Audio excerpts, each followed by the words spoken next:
Well, it was just your the way you said, "Oh, I've just having breakfast, just come back from a swim," and I was like, "Oh, okay, that's charmed life, you know." So I was just, she was the first cultural, pop culture reference that popped into my head for sort of, you know.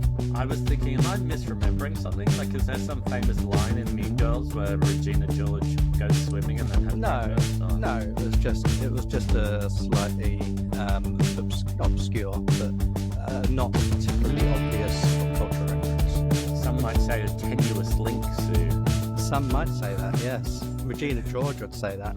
Anyway, welcome to another episode of Tell Me Where I'm Going Wrong, where you can clearly hear that I'm telling Josh where he's going wrong with his tenuous links to pop culture. That's Josh, I'm Sean. We're two exes who are now still friends, and we talk about pop culture.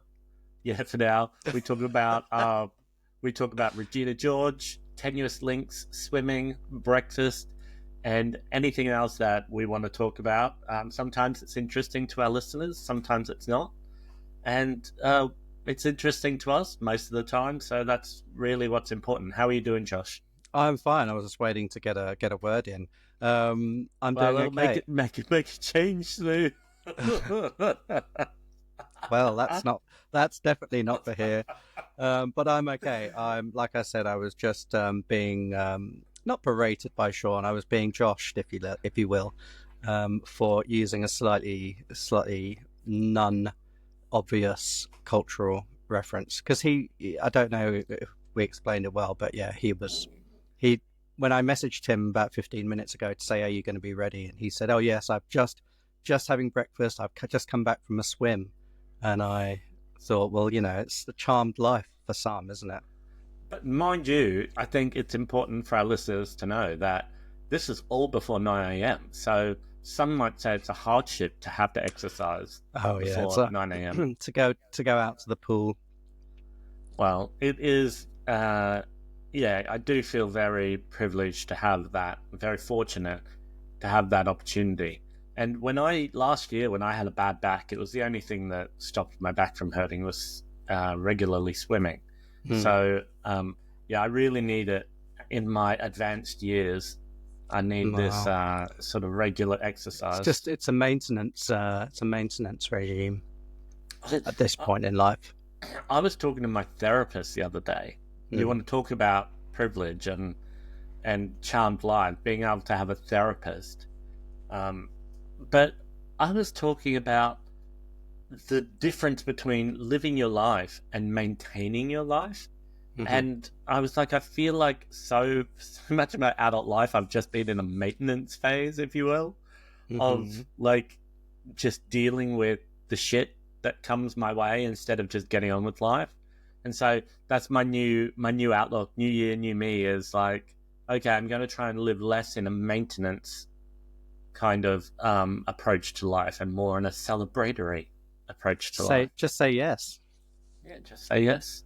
Just say yes to drugs, right, kids?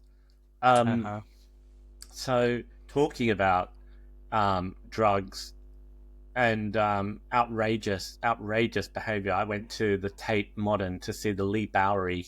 Oh yeah, I want to see that exhibition. So are you going to go? Well, if Hill will get me in, because it's really expensive otherwise, isn't it? Yeah, it's quite expensive. But this is London. You know, most galleries and galleries and museums in London have a free component. Like the main exhibition parts or the main collections are usually free to access. So it's one of the only places in the world where, like, you know, if you go to the Louvre or you go to, I don't know, what are some other famous museums? Musée d'Orsay. Yeah, you usually have to pay, right? Like, there's no free component to them. But in London, you can go into the National Gallery. Is the British Museum free? Yep. Go into? Yeah. And so, of course, it's problematic because most of everything you get to see has been plundered and stolen through, colonialism. But from a cultural enrichment point of view and building social capital, it's great that it's open to people. But to keep these buildings open, they also have to have special exhibitions where they charge. And so at the Tate Modern, this Leigh Bowery exhibition is one of those things you have to pay for. Now, if you don't know who Leigh Bowery is, Leigh Bowery was a fashion designer, a performance artist, sometimes singer, just a real cult personality. Like a pop culture sort of keystone from the early 80s. Well, was he active in the late 70s maybe? I don't know. 80s and 90s. 80s and 90s. So if you are familiar with queer culture at all, you will recognize, if you saw a picture of Leigh Bowery, like a famous photo, you would say, oh yeah, I've seen that. Because not only are the images of Leigh Bowery really iconic and sort of legend status, but it's influenced so much. So even if you're someone who just, your extent of queer pop culture is Drag Race, I mean, so many of the outfits on Drag Race, even some of the ones worn by RuPaul, are inspired by Leigh Bowery outfits and famous looks that Leigh Bowery turned. And Leigh Bowery is he was born in Australia. I didn't know that. Yeah, he's Australian. And when he was old enough, he was inspired by the punk scene and moved to London. I'd always associated him with London and just assumed he was most British. people believe him to be a British or English performance artist. And so he moved over here and he did drag reviews, he ran nightclubs, he had a very famous nightclub, Taboo, which was later turned into a musical. Did Boy George wrote the music for that, didn't he? Yeah, and starred in the original cast. And so... Your famous rival, or your famous enemy, Boy George. Yeah, my Twitter rival, who doesn't even care, but doesn't even know I exist, and here I am saying he's my arch enemy. But then, Leigh Bowery was really outrageous. Like, did incredible stunts and dramatic things. I won't ruin it for anyone, but there is a blown up photo inside this exhibition that is inside a room with a warning that says don't go in here unless you want to see like explicit content. And it is so outrageous. And I'd heard about this stunt over the years. It's part of like queer London nightlife lore. But there is a photo of this thing happening, and oh my god, it's so outrageous. And so Leigh Bowery was very just a really interesting and inspiring character, and he used to do a lot of body modification as well. So he had piercings through here to like sink in his cheeks. He used to, I suppose you could say, like, even now in today's age, his imagery, the way he presents himself, his body, his outfits, everything is shocking today. So you can only imagine, 40 years ago or whatever, 45 years ago, just how extreme, groundbreaking, and sort of fringe his artistic output was.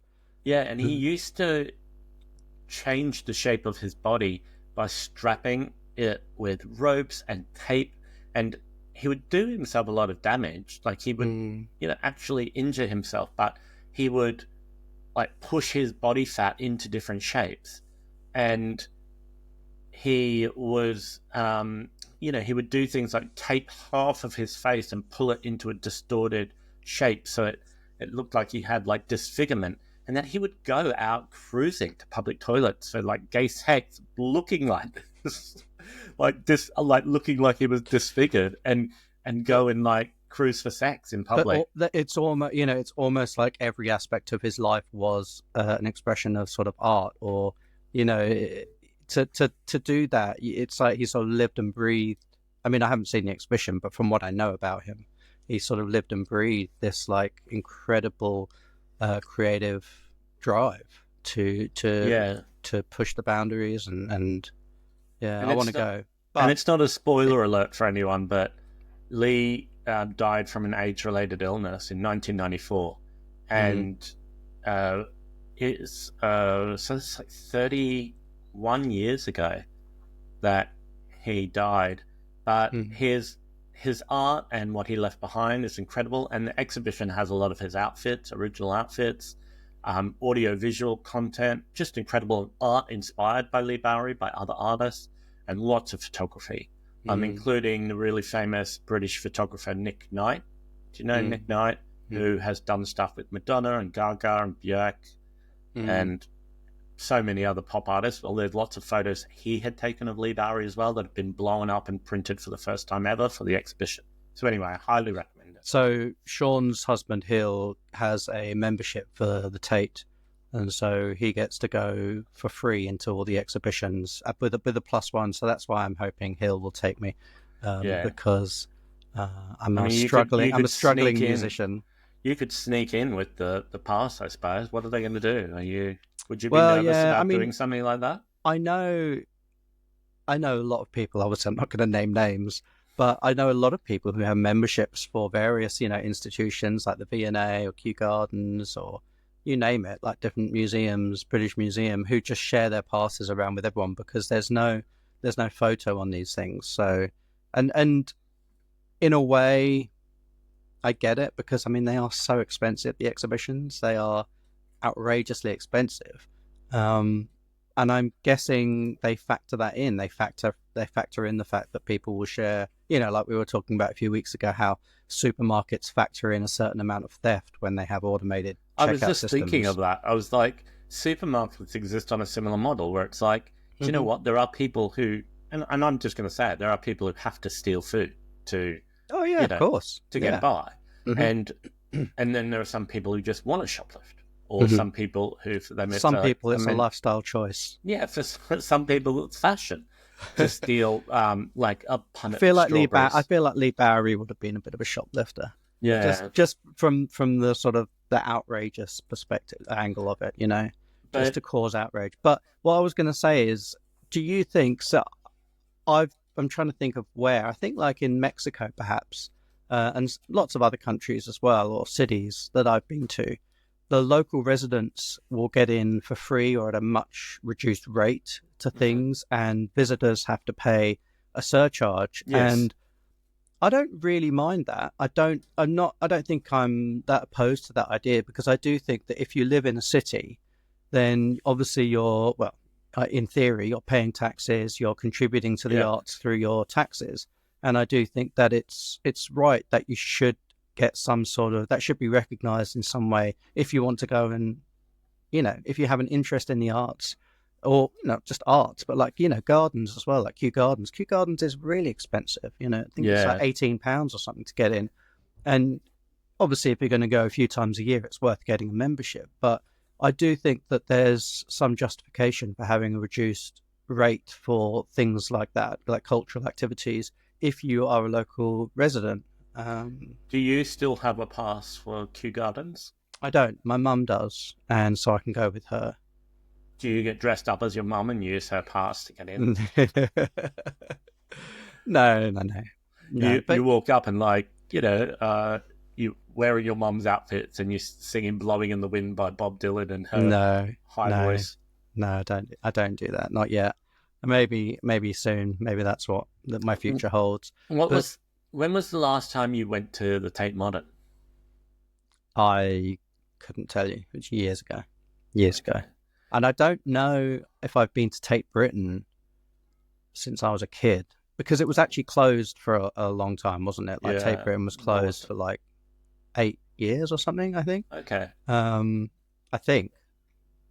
I could be wrong there. I might be disseminating incorrect facts on non-factual things. Can I just give a quick, while I remember, I'm going to forget, can I give a quick CPAP recap?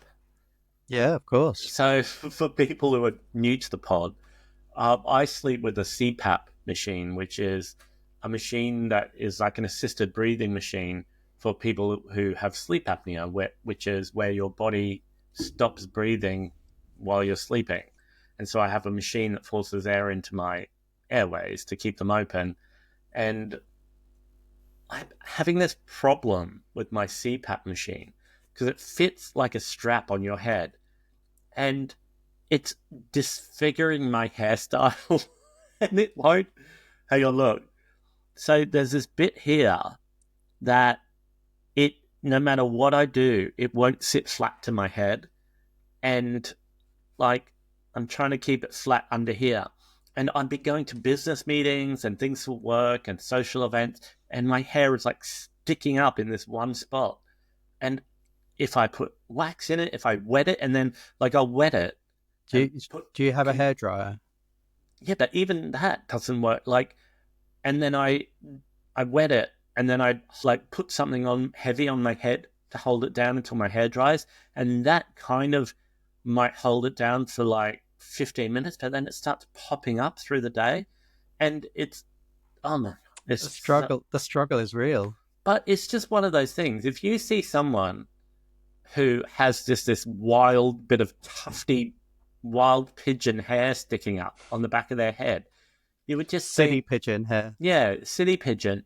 You would think to yourself, oh, does that person know how to use a hairbrush? Or you might not stop it from... Well, okay, I think you're maybe like overthinking it, because I mean, honestly, like, take your headphones off for a second. Yeah, but at the moment, it's because this is sitting on it. It's kind of sitting down now, but if I left this off over the next 10 minutes, it starts to go up like this. It's like John and Kate +8, you know, it's like all teased up at the back. You know, that Karen hairstyle where it's like short and teased at the back? Mm-hmm. That's what it looks like. I'm like John and Kate +8, and I don't, you know, it's just so annoying. And I told the guy who cut my hair, I was like, I think you're cutting it a bit short there. Mm-hmm. But now I don't know if it matters. It's just this strap from the CPAP. But can you not like slick your hair down before you put the CPAP on? Oh yeah, I've tried everything. And I leave conditioner in my hair so it's thick, feels heavier and thicker, and it sits down more. So anyway, that's one for Helen and the old time listeners. That's a CPAP recap because we haven't had one in a while. Thanks for that. But also, I'm getting a new mask. Did I tell you? No. They record my sleep behavior through this machine. Like, it sends it through space to the NHS, and they can review. So before I was on the CPAP, I was having 30 incidences of obstructive sleep apnea every night. Right. So where I would completely stop breathing and stop getting oxygen. And with the machine now, it's down to about 10 episodes a night. Okay. And they said, look, we think that the mask you've got isn't fitting you perfectly, and we think we could actually get it down to 0. So we're going to send you a new mask. So I'm waiting for that to arrive. So I mean, this is a week and a half ago, this meeting. But yeah, it's definitely making a difference. That's good. You haven't traveled with it yet, have you? No, I don't. It's quite bulky, the machine. Like, I don't know what I'll do to... Do you have you had a night where you haven't used it for whatever reason since you got it? Well, only when I went to Gran Canaria. But that was only when you just first got it. Because I wonder, like, now, if you had to go away for a week and you just didn't take it, like, how your sleep would be. I sometimes fall asleep before I put it on, and Hill will say to me, put your mask on, you're snoring. You know, so I do just start snoring straight away. Right. Yeah, I definitely need it. And, you know, I think I feel better. Like, it's hard to know because, you know, as I'll tell you who after we get off the pod, but one of our listeners, someone we know who watches this, says that you guys are quite a bit negative on the podcast. Oh, really? You should try and be more upbeat. And I was like, yeah, but that's the whole shtick of the thing. It's like we're middle-aged moany gays. Yeah, and like I think I've used this analogy, or I've sided my sort of take on things before, is that I do think the world is like the Titanic. Like, I do think society is heading to a very, very horrible place, and that, you know, it's just the world is a pigsty. But not to beat up on pigs or anything, but but you know, the point is that we can all be nice to each other as the ship sinks. So, you know, I think overall our philosophy is quite, I wouldn't say it's even negative. It's just realistic, you know. Like, that's the realness of it, you know. It's the realness, to be real. But, you know, we can try and say our dystopian philosophies in a much more upbeat way, perhaps. I really want to know who it was that said that now. Well, you'll find out. Anyway, I don't know whether this morning I should buy a ticket to see Alanis Morissette or not. Like, what are the deciding factors to help you make the decision on whether you go to see a concert or not? For me, it's venue. Well, obviously the artist has to be someone I want to see, but for me, the second factor is the venue. And I've said it before on this podcast, I'm sure, that I really don't like the O2 in London. Not I to be don't negative, Sue. there are other venues that I prefer in London. Is that better? Yeah. But the problem is, right, when you somebody of Alanis's stature or fame, she's not going to play, I don't know, Shepherd's Bush Empire anymore. Like she used to do sometimes as like a album showcase or a secret gig, sometimes smaller things. We've seen her in smaller venues doing that. But if she's going to now, this far into her career as a legacy artist, she's going to come, she's going to do the O2, and then she's going to leave. And if you want to see these people, that's where you've got to go. So I don't know, though, if I love Alanis. Like, I mean, she's one of my favorite artists. I've seen her so many times. And last time she came a couple of years ago to London, I went to the O2 to see her.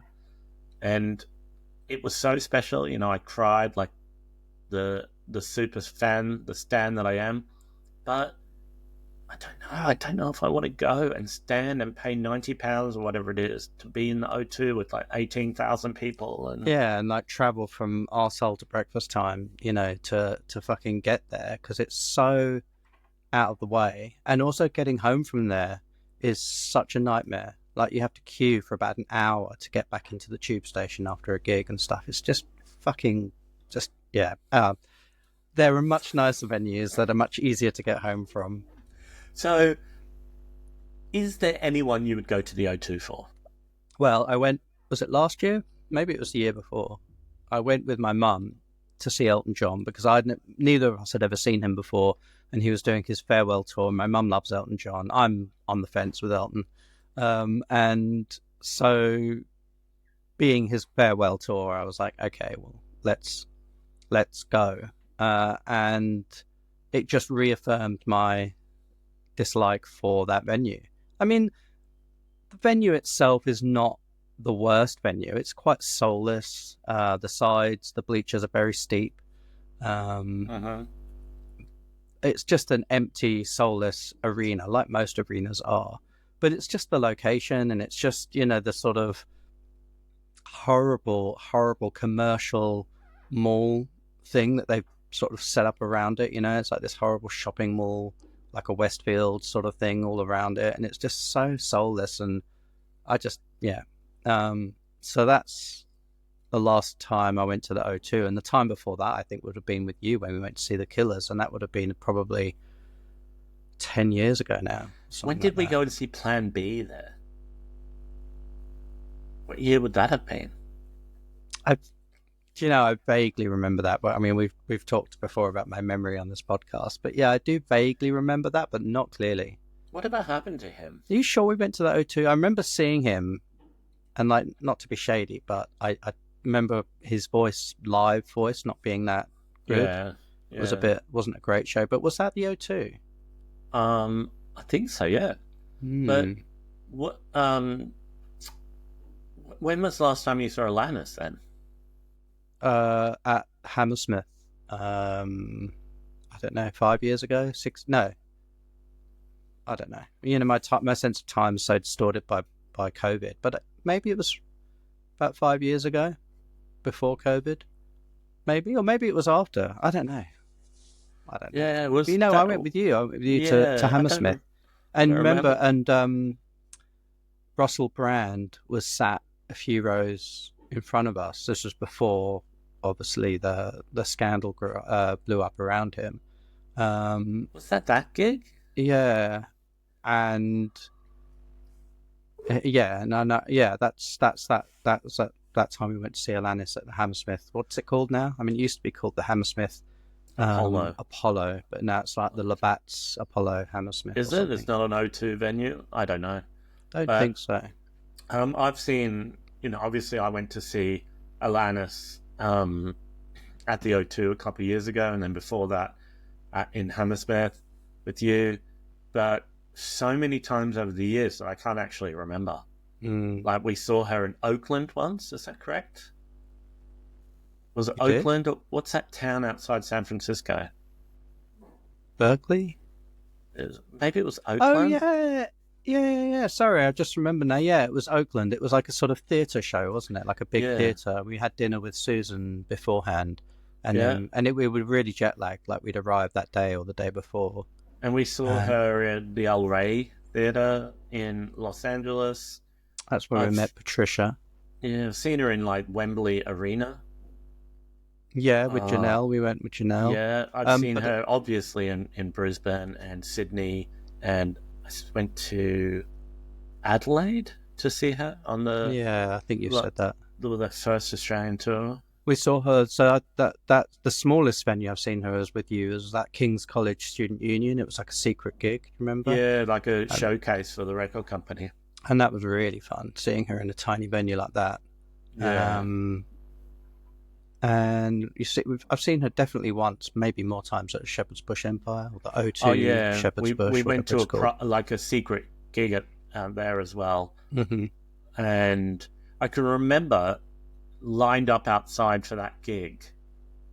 It's where I found out that Nina Gordon from Veruca Salt. Veruca Salt had a solo career, and I didn't know. And because we Oh, were it was talking that to long ago. yeah, we were talking to some fan outside, That must have been and 90s then, like mid to late 90s. and because we were waiting to get into this gig. No, it would have been in the who knows when it was. No, And I can remember this guy had been, when you go to these shows, not to stereotype, but of these solo female singers or these women performers, you get a lot of middle-aged men go on their own. This is why I'm also a bit reluctant to go to see Alanis on my own, because I just look like one of these creepy old white dudes that goes along and stands there and looks up at the stage. You always get it if you go and see anybody. Like when I went to see, do you know what's her name? Is it Holiday Sidewinder, that Australian pop singer? When I went to see, she opened for Sophie Ellis Bextor, and when I went to meet her, she said, "Oh, everyone, come and meet me near the merch table." Everyone was 50 to 60 years old, white man, like anorak wearing, lined up, and it just feels creepy, But, yeah. But so anyway, it was one of these types of guys outside the Alanis gig at Shepherd's Bush Empire, and he had been CD shopping, and I was like bored, so I was like, "Oh mate, what did you buy?" And he said, "Oh, I've got the Nina Gordon album," and I was like, "What? She's got an album on her own?" He was, "Yeah, like she's a solo artist." I was like, I had no idea. So if anyone What doesn't was know, that first album called? Was it called Horses in the City? Or no, that was just a a song. song? That was a song on it. But for people who don't know, Veruca Salt, I don't know if they still exist now, but they were like an alternative pop rock group, sort of came semi-grunge scene, and they... That real sort of it was during that real 90s grunge explosion, so they were sort of grunge adjacent, I suppose, indie. Yeah, and they had a really big song called Seether, and then they also had another big hit, which I think was only really a hit in Australia, called Volcano Girls. Oh, yeah. And it was really big on that independent radio station, not independent, the alternative radio station called Triple J in Australia. But anyway, one of the singers, and there was two women in the band, and one of them, Nina Gordon, went on to have a solo career. But I think they got back together, didn't they, to do some shows? Probably. Feels like everyone's getting back together. And going back... Well, I was just going to say, talking of that era and talking of Alanis, do you know Liz Fair? Yeah. Yeah, she's opening for this Alanis show. Oh, really? Too. And she did last time I saw her as well. Like, I saw her open there. I was just going to say, talking of the O2, and it is a bit, I do regret it a bit, but Fleetwood Mac played there with the original lineup, everyone, including Christine. This would have been, I don't know, 10 years ago, maybe 10 or 15 years ago. And I was like, no, I'm not going. I hate the O2. Yeah. And of course, I kind of wish I'd gone now because I've never seen Fleetwood Mac live. And to see them all with the original lineup, well, when I say original lineup, I mean, obviously the lineup changed, but with the sort of the iconic lineup, the iconic Rumours lineup. Now they're either all dead or dying or not talking to each other. Mm-hmm. But I'm definitely going to the O2 for the 5 reunion show. Like, I'm so excited. Like, I listened to that album the other day, the first 5 album, and I was just like, this is a really good pop album. This was when it was being done right. Like, got the feeling, slam dunk to funk, when the lights go out. It is such a good album. I am, in a parasocial, creepy way, so concerned for their well-being, though, because it was such a horrible experience for all of them. They've been they're on camera documenting, saying that they had nervous breakdowns and were so badly treated, and they couldn't go outside because of how bad their mental health got. Like, I actually have concerns for their well-being. Yeah. Well, yeah, there's that aspect, but also I just, I think some things are better just left in the past, aren't they? Like, isn't it better to remember them how they were in the 90s or noughties? Well, I don't know, maybe I'll be proven wrong, but I mean, would you say that about, you just said you wanted to see Fleetwood Mac, and I mean, could you make that same argument that maybe they should leave it in the past? Or Alanis? I mean, Alanis's album came out nearly 40 years ago or something. She's had other albums. I mean, no, but do you know what I mean? Like, so did 5. I mean, 5 released 3 albums when all of them were together, and then they released an album of just 3 of them together a couple of years ago. So people do move on, but people want the heyday experience. Like you were saying, you wanted to see Fleetwood Mac with the iconic Rumours lineup, and then the same with Alanis. I mean, she did that Jagged Little Pill 30th anniversary tour, and that's when record crowds started coming out again for her, because people want to see what they remember. Do you think, I've not seen the ABBA, what's it called? ABBA Revival? Is that what it's called? Arrival?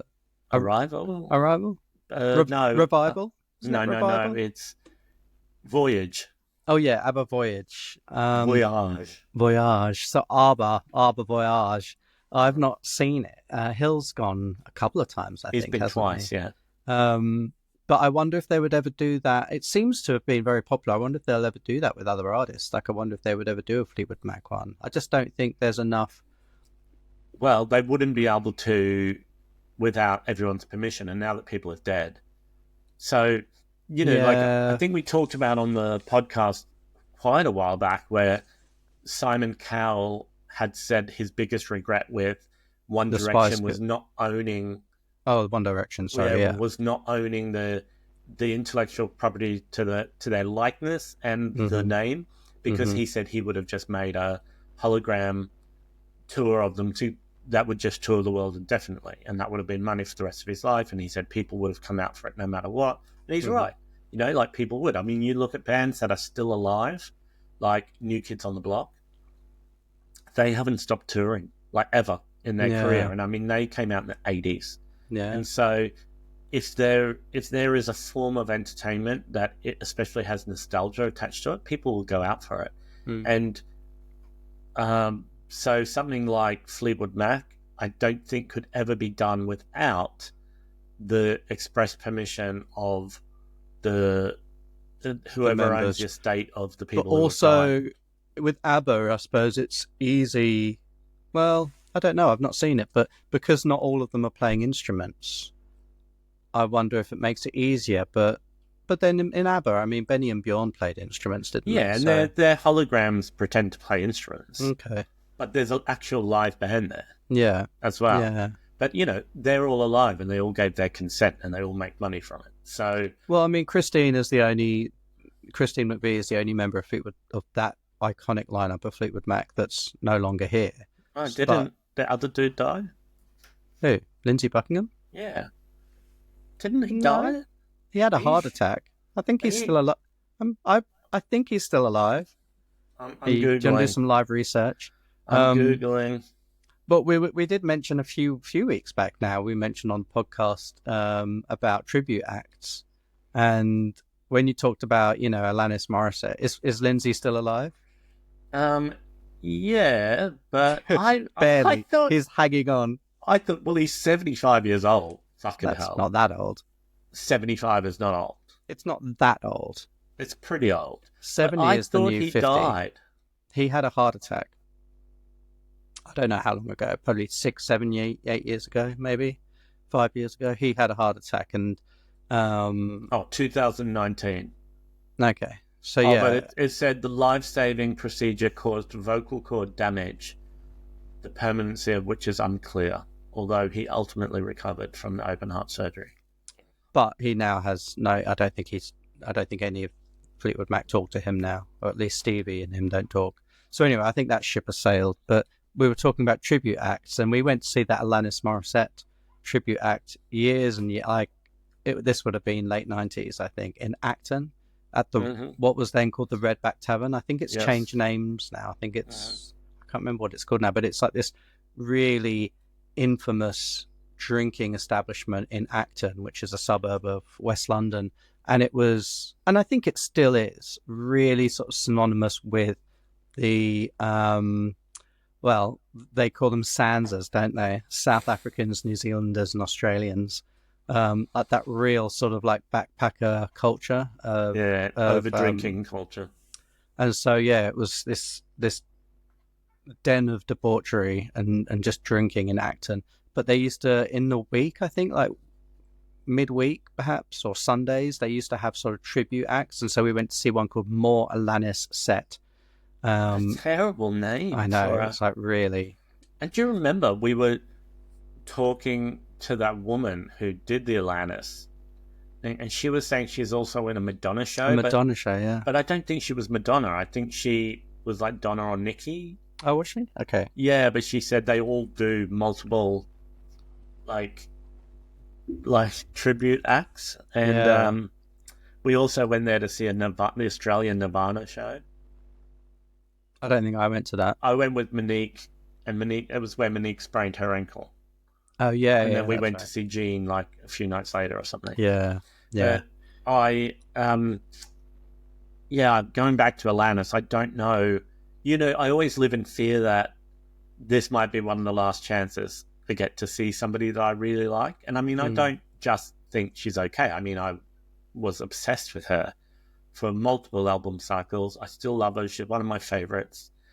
And I think, what if I don't go out? And then I think, well, I can't afford it. And then I think, well, I'd easily waste 70 to 100 pounds on something else. Easily. That's the other aspect that I didn't mention before when you said, like, what are the barriers or what stops you from going to see someone is the cost as well. Like, I do think it's so expensive to go out now. And, all up. I mean, once you've paid for travel, if you want to buy a drink, even a non-alcoholic drink, you are looking at least 100 to 200 pounds to go and see an artist, the whole sort of evening. And that's living in London. I mean, we have it easier than a lot of people in the country where, their favorite artist might not even come to their city or part of the country. They have to travel to another city to see someone. So, the cost is extortionate. Maybe if tickets were cheap, I would consider going to my least favorite venue in London, but well, I'm also like, I don't have a lot of money, and I'm thinking, well, I want to go on a holiday later this year, and that ticket could be an extra night in the place where I want to go. Yeah, or 2 nights. Well, not where I'm planning on going. That place in Italy that I want to go. It's quite expensive, but it's a train ticket to Paris, so I could have like a long weekend in Paris, and it's like they're the calls I'm thinking of making of like, should I go and see Alanis, or could I have a weekend in Paris again? Because that's Alanis or Paris. Paris or Alanis, Panis or Alaris, and so I'm torn. I mean, with the Five thing, I feel like, oh, that's like a no-brainer. I'm going to see Five. Like, I know it's trashy, but I love them. It's like pop music that I love. It might never happen. It might all implode like halfway through the tour. Like, I don't want to miss. Whereas I kind of feel like with Alanis, she's maybe got like another couple of decades still of performing ahead of her. Yeah. that's another thing. Like, I really regret not going to see Lloyd Cole when he was here, because even though I've seen Lloyd Cole many, many times, more times than I can recall, Mm-hmm. I think he must be getting near, not the end of his life, but maybe the end of touring that frequently. You know, so I'm not putting him in the ground just yet, but you can't. He tours quite frequently, and that you can't sustain that. I feel that same way with Suzanne Vega. Like, I love Suzanne Vega, and I love every concert that I've seen her. She's been fantastic, but I've seen her so many times now that I'm just like, if I miss a few years, and she seems to tour in Europe every summer. Yeah. And if I miss a few years, I'm fine with that. I've seen her enough times, and I'm certain that she will tour again. Oh my God, do you know who just released a new album? Who? Margaret Cho. Oh yeah, I saw something not a comedy about that. album, a singing album. Yeah. I mean, I know she's a singer. Like, I've heard some of her music before, but yeah, I saw something the other day that she had a new album out. Yeah, so I listened to it. I think it came out yesterday, and I was listening to it last night. And it's called, it's still open on my phone because I was listening to it. It's called Lucky Gift. Okay. And it is not great. I don't know what to say, but it's very negative, Sean. Well, I know it. There are other albums that I like more out at the moment.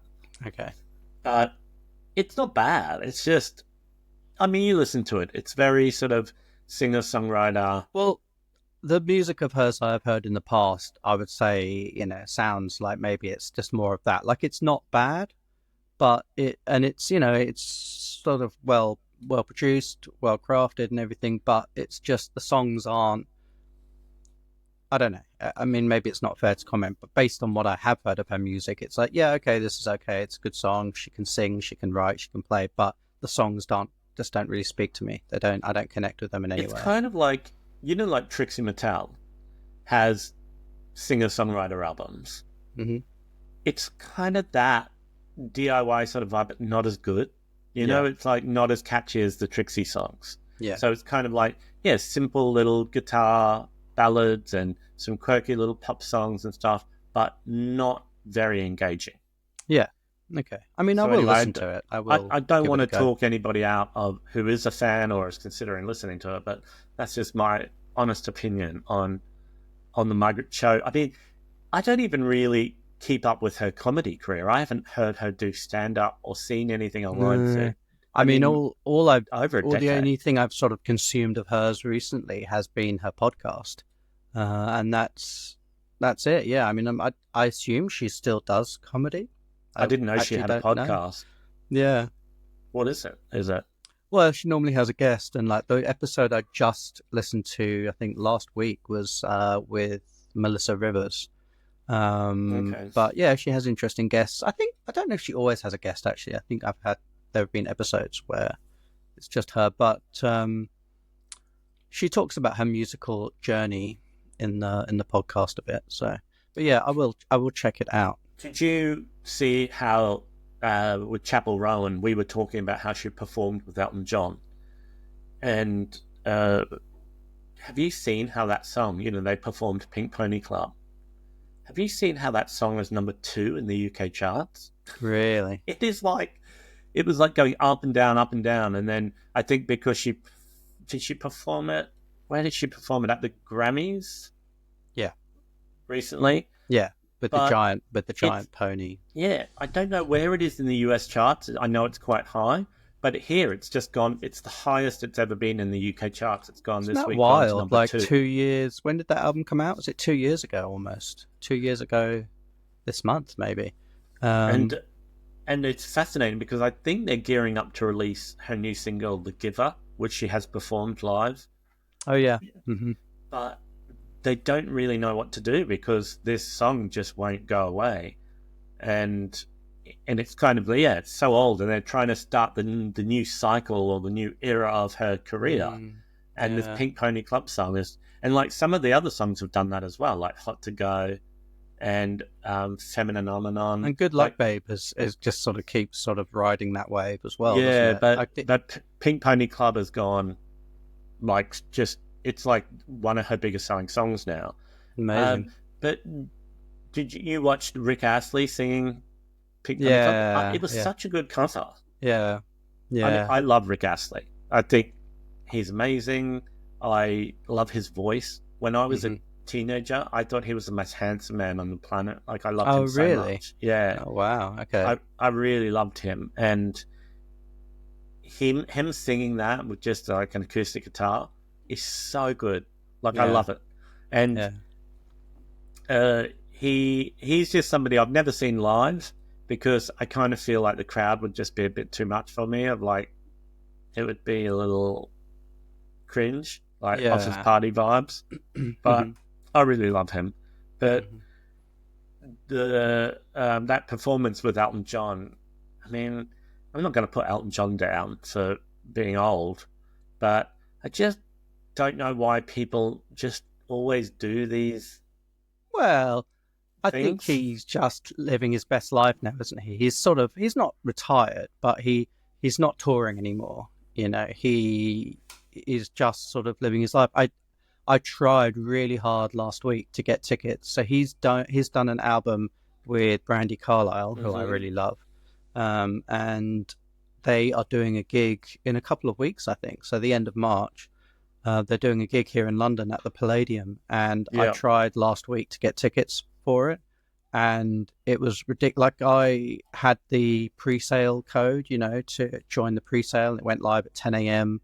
Last, I don't know what day it was, Wednesday maybe, and I joined right, like, I was in the waiting room, and I got in right on the dot of 10 o'clock, and I was 111,000th in the queue Yeah.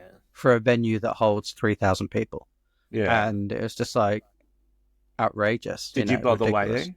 No, of course not. I was like, well, even if and it said your wait time is like 6 hours or something. And I was just like, well, why wait 6 hours? Like, if the I venue holds 3,000 yeah. people and there are 11,000 people ahead of me, even if only 1 in 10 of them buys tickets, like, I'm not going to get a ticket. So, I have real fears for the Gaga tour, which is about to be announced.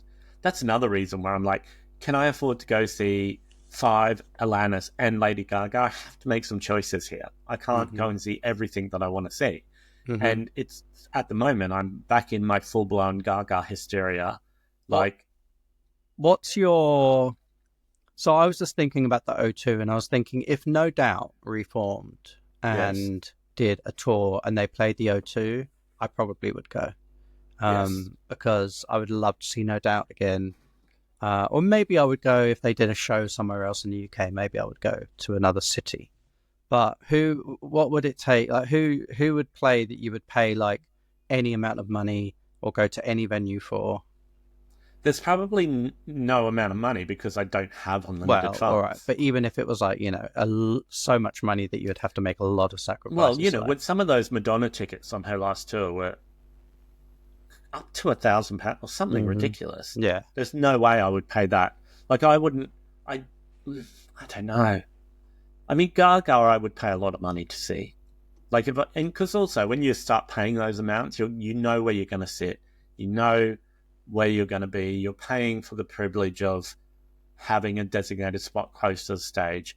hmm I would do that. I would pay a lot of money for Gaga. If Shampoo reformed, I would pay £5,000. Like, I don't even care. Like, I would go really, and pay anything. I would travel anywhere. I would go see them in outer space. Like, to me, that would be the pinnacle of my life, getting to see Shampoo. hmm For, but I mean, the Gaga, she's just announced that show in Mexico, and by the mm. time this comes out, Gaga's album will be out. It's out. I mean, we're recording this on a Tuesday. It's out this Friday. The tickets for the Mexico show go on sale this week, or Where's she I think playing in Mexico City? at the Foro Sol, whatever that's called now, that big outdoor, you know, hmm outside stadium sort of thing. And she's performing there on the same day as Katy Perry is performing in the, that Arena de la Ciudad de Mexico, like that big arena that's out. Oh yeah, yeah, I went there to see the wrestling, the WWE or whatever it yeah, was. yeah. So Katy Perry's doing like 3 dates at that arena, and one of them is the same night that Gaga's doing. But it's next month. They've just announced it. The Queens will be in turmoil soon. Where will they go? But also, I mean, if you were most people, if you gave them a choice, do you want to see Katy Perry or do you want to see Lady Gaga? I mean, people aren't even going to think about it. They're going to say Lady Gaga, of course. Yeah. But when was the last time she played in Mexico? 2012 for the Born This Way. Wow. Okay. Ball. So people are going wild. You know, people like Hill's on all these like music chats and all these gay chats on WhatsApp, and people are losing their minds. Like it'll sell out in like 3 seconds. It's 70,000 people. I wonder if she'll add another date. Probably. But I'm really scared now. Like, if that's happening, the Brazil show's happening, on the beach in Rio. I'm really nervous about when she's going to announce the UK show and how I'm going to get tickets and how much it's going to be. I mean, you're talking about the O2 being a pain to get to. Hotspur's Tottenham Stadium, whatever it is, isn't a walk in the park either. Yeah, it's a lot easier than the O2, though, I think. And it's got atmosphere being a stadium. But Chapel is playing some shows in the UK this summer, isn't she? Like festivals. Reading and Leeds festivals. Yeah, I wonder if she'll announce. I mean, I know a lot of these festivals have clauses in the contract where the artists can't play other shows within a certain distance or within a certain time frame of the festival. But I wonder if there'll be any sort of, secret warm-up gigs and stuff like that. They're often after those festival shows. Well, with the Alanis thing, there was she was doing a European tour, and there were dates in Scotland and maybe Ireland, but there was nothing in London. And the weekend, there was like these dates in between all these other European dates that matched Glastonbury. And everyone was like, oh, she's going to be announced maybe as the legend. Yeah. But then yesterday, maybe they were negotiating, but it fell apart. And so they've just announced a London gig instead. So I think the plan was for her to appear at Glastonbury, but it didn't work. And now they've just gone, okay, well, we'll just tack on a London show and it'll sell out. I mean, she can sell out the O2. It's just such a shame they chose the O2. Maybe where else is she going to play? At this point, like at this late stage, I suppose they just take whatever's available, don't they? And where else could between, I don't know, 12 to 20,000 people, where are you going to do that gig? Yeah, I don't know. There must be alternatives, but the only other one I can think of is a Wembley Arena. Yeah, but I mean, it's maybe not fair for me to comment, and there are so many people involved in those decisions, but it's, not to bring it back to our normal anti-capitalist rants on this podcast, but it's going to be about where can we sell the most tickets. It's not about, where's going to be the best place to play? What's the nicest venue? What's the easiest venue for fans to get to? Or anything like that. It's going to be pure economics, isn't it? It's going to be where can we sell the most? Where can we make this the most profitable show? But also, if we're going to play the city. Maybe that's simplifying it a little bit, because she also has to sell enough tickets for it to be profitable for everyone involved, like Live Nation, her band, her producers, her manager, whoever is involved, backup dancers, everyone. No, Alanis doesn't have backup dancers, but anyone involved in the tour has to be paid. Plus, she wants to make money. Plus, it has to be not too big, because then that's going to impact her legacy. If it's only half sold out or 3/4 sold out, people are going to go, oh, that's shit, she can't even sell a venue. And so it has to be that magic sort of like, what's that term where you're learning the zone of proximal development? So, yeah. It's kind of like that. It's like working to the brink, almost trying to push a little bit more, but working in that magic zone of like, you're filling a venue, but if you went to a venue that held 5,000 people more, you might not sell it. So I can't think of where else she would do other than... But how has she gone from playing like the Hammersmith Apollo, whatever it's called, 6 years ago, 5 years ago, or whatever? How's she gone from that to playing the O2? Well, they did a really good job of remarketing her as a legacy artist to be celebrated. So when they did the Jagged Little Pill reissues, I mean, I don't know if the musical ever came here. She released that that album, Pretty Forks in the Road, or whatever it was called, with that single Reasons I Drink. And she had a resurgence, and then she really embraced the legacy aspect of her career. And so that got people out. People thought, yeah, I'm going to go see Alanis play Jagged Little Pill in its entirety from beginning to end. I mean, that's how the last tour I saw, that was it. And she sang other songs as well, but she sang, I think, every song from Jagged Little Pill. And they even, the songs that she wasn't going to sing from the album, she did like segue interludes where she would sing an interpretation of just a section of the songs. So it was incredible, really well done. But people left. It was like hit after hit after hit, like every song. And, you know, and then if she sang music from other albums that they didn't know, the general public, she would then quickly, in between two songs, put like a little well-known, like, interspersed segue in between, and people were like, oh, that's something I know. Like, she held people's attention, and she's gotten very good at doing that. And so that sort of rejigged, took her back again from, like 3 to 5,000 back up to like 18,000 venues.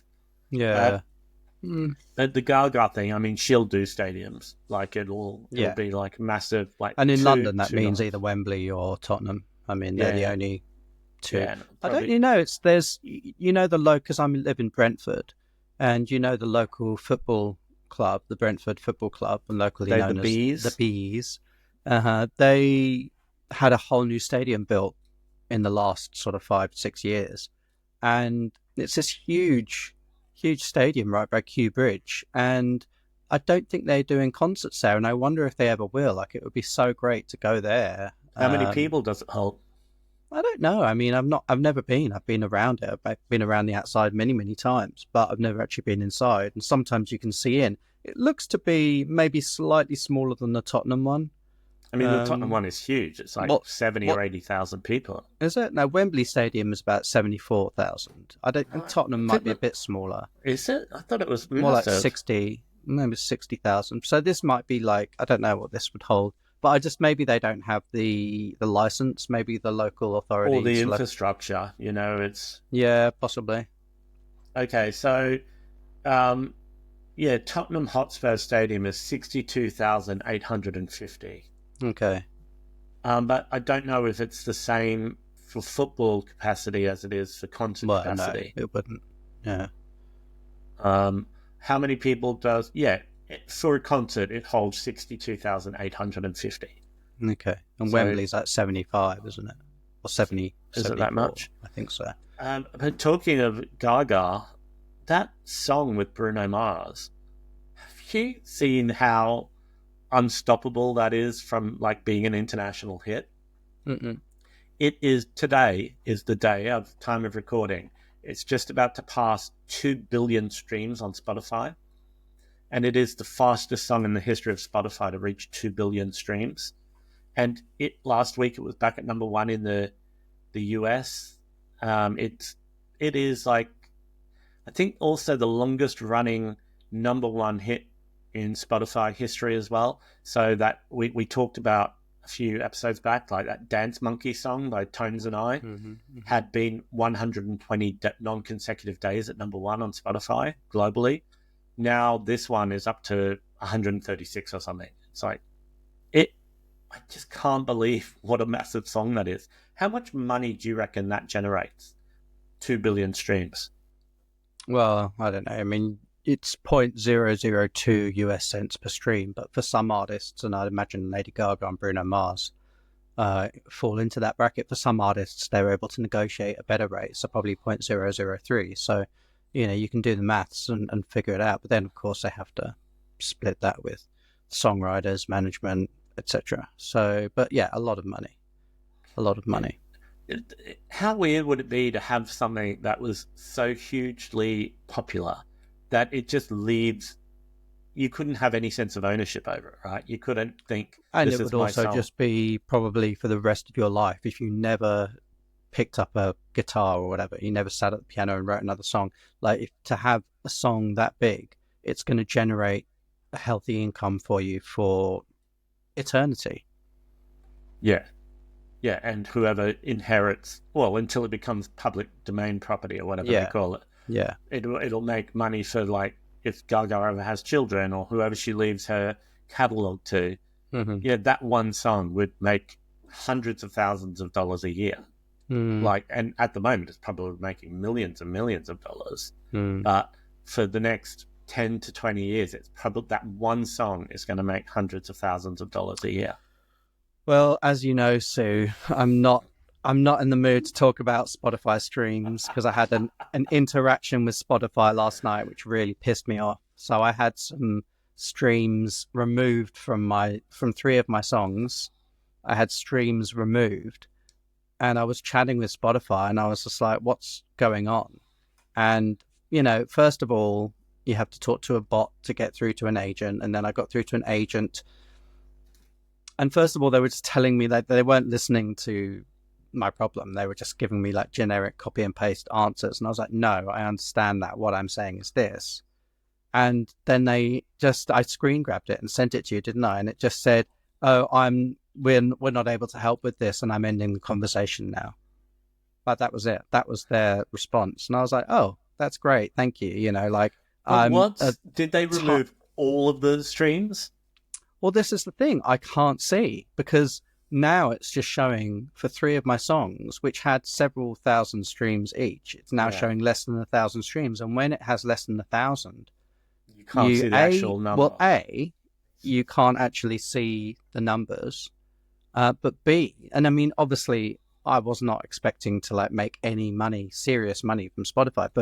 But secondly, if a track has less than 1,000 streams, they don't pay out any royalties for it, because they say when you sign up to Spotify or when you sign up with your distribution or whatever, they say that, it's not worth their while from an administrative perspective paying out royalties for songs that get less than 1,000 streams. So, I don't care about the loss of like £2 or whatever, but I care about the fact that, this company is just, they can't be held to account. Like, they just shut down my chat. They were like, we can't help you anymore, and I'm closing this chat. And I was like, and I wasn't being like rude or antagonistic or anything. I was just saying, can you help me? Blah, blah, blah.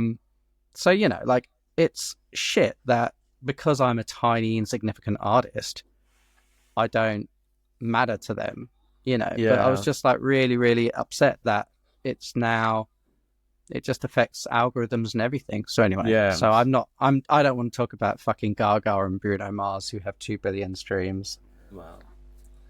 It's a completely not different to be world. Negative or anything. It's a completely different world, isn't it? To something like that. And when you look at, I mean, Gaga is like the second most streamed artist on the planet, or musical act on Spotify. Mm-hmm. Like, and Bruno Mars is the only person in front of her. I mean, it's just ridiculous. It's like a monopoly on music consumption. Mm-hmm. But anyway, that said, I'm very excited about her tour. And you're going to go to the London show, or? Yeah, I think so. I'm also getting in a friend. As long as it's not the O2. Well, you'd have to go. That would have to be one of the things, right? You would not draw the line at seeing Gaga. No, I would go if she was doing the O2 in London. I'd probably go to another city to see her. Like, I mean, that is the extent of my dislike for that venue and getting negativity. I've seen Gaga in Berlin and Paris. I do enjoy that as well, like having like tying it in with like a little trip. Yeah, exactly. I might, if Anna wants to go to another city, I mean, I don't think Gaga will play Leeds. She might play Manchester. She might play Glasgow. What's the other big stadium up north where bands sometimes play? Well, they often play in Cardiff. There's the big, is it the Millennium Stadium in Cardiff? Maybe, but there's another one up north, like, well, sometimes like Old Trafford, people do things in Manchester. There's another one somewhere, I can't remember. But yeah, I don't know. It's even so expensive. It's cheaper for me to go to Paris than it is to go to Glasgow or Manchester from London. Yeah. Like, it's honestly cheaper. It's cheaper for me to fly to Krakow or somewhere than it is to go to another city in the UK. Mm-hmm. Yeah, so I might see if Gaga does the O2, then I probably would go somewhere else to see her. Yeah. Well, I would probably do that and somewhere else. Like, I want to see it at least twice. The show. I wish if I had, infinite resources, I would go to Mexico to see her, because I'd love to see her in Mexico. It'd be incredible. 100%. Like, I even looked for. I had a moment of like just nonsense brain fog where I was like looking at it, going, right. So that's in a month and a half. If I bought a ticket, and I was just like, what am I thinking? Like, the flight would be £1,000 return if I was lucky. But also, it was like, it's the day before the queer open mic that we host. And I was like, could I fly, get a red-eye back, and then go straight to the queer open mic wearing my Mexico City tour T-shirt? Love it. So anyway, I would love that. I mean, I assume some of Hill's friends are going. The whole, every queer adjacent, music adjacent, loving person in Mexico City is going to be clamoring to get in. There'll be more demand than people can go. That's why I think she'll have to announce another day, at least one. I mean, if she could fit them in, she could probably sell out 5 dates in that stadium in Mexico City. So watch out, Katy Perry. Well, I mean, who's going to spend money to go see Katy Perry? I mean, I don't hate her, but it's just like so uninteresting to me, and she's really fallen off with public favor or public interest or intrigue. Like, I just don't think. And when somebody brings out songs like Disease and Abracadabra, what are you going to do if you're a mediocre pop star? I mean, how can you compete with that? You can't. Mediocre pop star. Yeah, well, you can't. I mean, you're singing crappy songs about It's a Woman's World and like these terrible, terrible songs from that album. So boring. Don't be so negative, Sean. Well, I'm just telling it like it is. And if people don't like it, go and listen to, I don't know, is Margaret Cho's podcast more upbeat than ours? Yes, in some ways. I mean, she often talks about, difficult things, but I mean, I don't think we're that negative. I think we're just real. The realness, aka the realness. Mm-hmm. Okay, keeping it real since 19 whatever. I did want to talk about other tribute acts, but I don't think we've really got time to do it, because we've seen quite a few over the years. I did see, actually, 3 years ago, I think, I went with my friend Hannah to see Fleetwood Mac tribute act. Fleet Mac Wood or something. I can't remember what they were called. They were okay. They were good musicians. So it was fun to hear some of those songs live, because I've never seen Fleetwood Mac live. It was nice to hear some of those songs played live. But, I mean, it was so much to do with, like, the personalities involved with Fleetwood Mac, to see that on stage tension between Lindsay and Stevie and stuff like that. It wasn't very, it wasn't great. I would have much rather seen the originals. Who else have we seen? We've seen the No Doubt tribute act. And it was a double bill with a Journey tribute act. Oh yeah. I'm going in a couple of weeks. Is it? Yeah, a couple of weeks. I'm going to see a Dolly tribute act up in Leeds. I'm looking forward to that. I don't know. I've seen Madonna. I saw the Australian Madonna show, but way back, way back in Brisbane. And it was in a club on a Saturday afternoon, a nightclub in the city centre. And I'm not joking, when there were about 4 people in the audience. Oh, and that's a bit sad. This performer, she came and she had 2 backing dancers, and she had all these costume changes, and she was quite good. And there was nobody in the crowd, like nobody. And it was like a Saturday afternoon in sticky, you know what a nightclub's like in the daytime? Mm-hmm. Like sticky floors. It was so tragic. But I love that. Yeah, I'm kind of obsessed with bad tribute acts. It's kind of entertaining. There is a cruise you can do with it, all different cover bands on the cruise. Oh, okay. So you're on the boat in the, I don't know, Caribbean or wherever you are, and every night there's different tribute acts. And it's probably the same people, right? The same people, just switching, and sometimes taking the lead, and sometimes doing like backing vocals or instruments or whatever. Maybe. I did also want to. I had a few other things to talk about, but we've run out of time, so I'll save it. Well, I had some things to talk about too, but after after being told that we're too negative, I thought I can't bring them up. So I hope yours are more positive than mine were. Well, I wanted to talk about human evolution and how fascinating it is, and whether anyone's ever had sex in space. Okay. Yeah, then neither of them are negative. I'm so fascinated by that. But anyway, that we can't go on. We've gone over. Anyway, I'm going to go and stream Die With a Smile so I can get to 2,000,000,001 streams. All right. I might even stream some of your songs so you can start heading back up to 1,000. Please do. I need the support just so Spotify can delete them again. I'm gonna listen to the new Margaret Cho album as well. Do that. And so I can be shady about it. I'm going to log in because the Alanis tickets went on sale 15 minutes ago through an artist pre-sale, and I'm on her list. So I'm going to log in, and if there's one ticket by itself down the front, it might be rude of me not to buy it, but I don't know. Yeah. All right. And enjoy. Folks, please subscribe to the pod and leave us comments. Tell us if we're being too negative, or if maybe some of you enjoy the negativity, or are maybe we're not being negative enough. Maybe negativity isn't the right word to use. I think, our critique of society is the way I like to think of it. But do give us some feedback. Let us know what you like, what you don't like. Tell us where we're going wrong. Sean, where can people find you if they want to know more? Go to fatgayvegan.com, follow me on Instagram or Threads at fatgayvegan, and find out about the charity work I do with Made in Hackney at madeinhackney.org. Nice. And if you want to follow me, you can find me on Instagram at Josh and the Jumpstarts, or if you go to joshandthejumpstarts.com. But please, most importantly, go to Spotify and look for Josh and the Jumpstarts, and add me to your, follow me as an artist. What do you do on Spotify? Me as a favorite. You can save and download tracks. Save my EP Addicted to Desire, and please share my songs so that I can get my vengeance on Spotify. Otherwise, we'll be back here in your feeds this time next week with more positivity. Always smiling. All right, until then, take care, folks. Bye. Bye-bye.